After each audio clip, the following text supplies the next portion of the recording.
So about ways to watch One Piece. I don't think it's just me, but One Piece feels a lot more popular now. Well, it's always been popular for a really long time, but more trendy I guess is a better way of putting it. I see it being talked about a lot more than before, and that is 99% because of Wano. It's the best arc One Piece has had so far, and with the animation it has now, I can see why it would catch people's eye. With how many more people are talking about it, that also means new fans to the series are coming, but with how many episodes there are, lots of people will feel overwhelmed by the series. I did too when I first saw One Piece. I remember the first time I saw the show and saw the amount of episodes it had and just marked it as a show I would never get into because I felt overwhelmed by the amount of episodes it had. But one day I just felt like watching the show, and in about 4 months I ended up catching up to the anime and then reading the manga. I can understand people being overwhelmed by the series, but I see a lot of people asking around about how to watch the series as if there is some secret trick to it or something, because people who are new to the series, me included,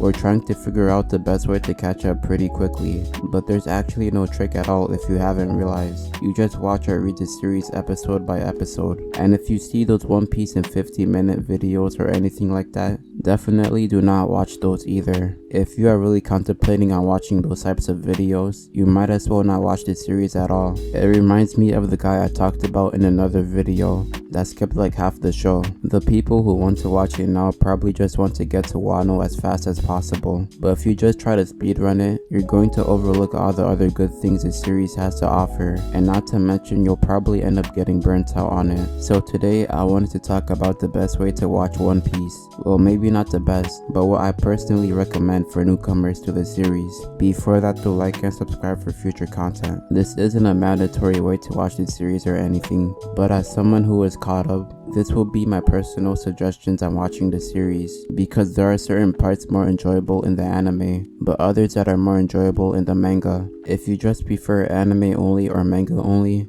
you could just do that as well. If you wanted to do the quickest way possible while still going through the whole series, the manga would be the best option. The chapters are pretty easy to read, and you could finish them really quickly, and with one anime episode being one chapter or even less sometimes, you would progress way faster. You wouldn't have to go through filler either.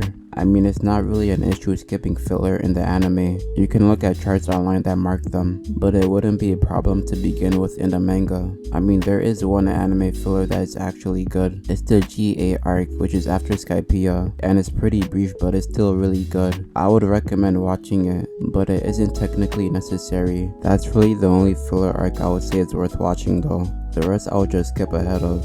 For the most optimal experience, I would say split it with some of it being anime and some of it being manga. For the pre-time skip, I would say to watch that as an anime. In the pre-time skip, it was a lot more consistent than after the time skip, and in general, it has a way better animation. I'm pretty sure this isn't an unpopular opinion, but overall the pre-time skip is animated way better than after the time skip. The only one excluded from this is Wano. That's the only New World arc that consistently has good animation. The rest of the arcs in the New World are really inconsistent. Some parts are really dragged out, with only 1 or 2 scenes in the arc that are actually done decently, or others are just ruined completely like Reverie. But for the pre-time skip arcs, they feel a lot more alive with the animation. I'm not sure about the finer details of the animation, like if they have a new animation team or something like that, but it was way better before in my opinion.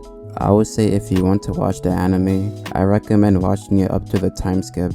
In the New World, the anime ruined the quality of some of the arcs. If you really wanted to keep watching, maybe up to like Punk Hazard. But for things like Dressrosa, I would definitely recommend the manga over the anime. I'm pretty sure Dressrosa has been going on for as long as Wano is currently at in the anime, but it only went for so long because of how much they thinned out the episodes. The pacing in Dressrosa was messed up pretty badly, and everything went at a really slow pace. It's nice to have build up and all, but they were really stalling for time for a while there. You would probably end up more upset waiting for something to happen in the anime, and end up enjoying Dressrosa way less than you should have, because Dressrosa is a really good arc. It's definitely up there as one of the best, but the anime made the pacing feel really slow, and made it feel less enjoyable. For New World arcs, I'll recommend reading them as a manga, up to Wano. Wano is the only one I can say is definitely good across the board. The rest are just a lot better in the manga I feel like. So anime for pre-time skip,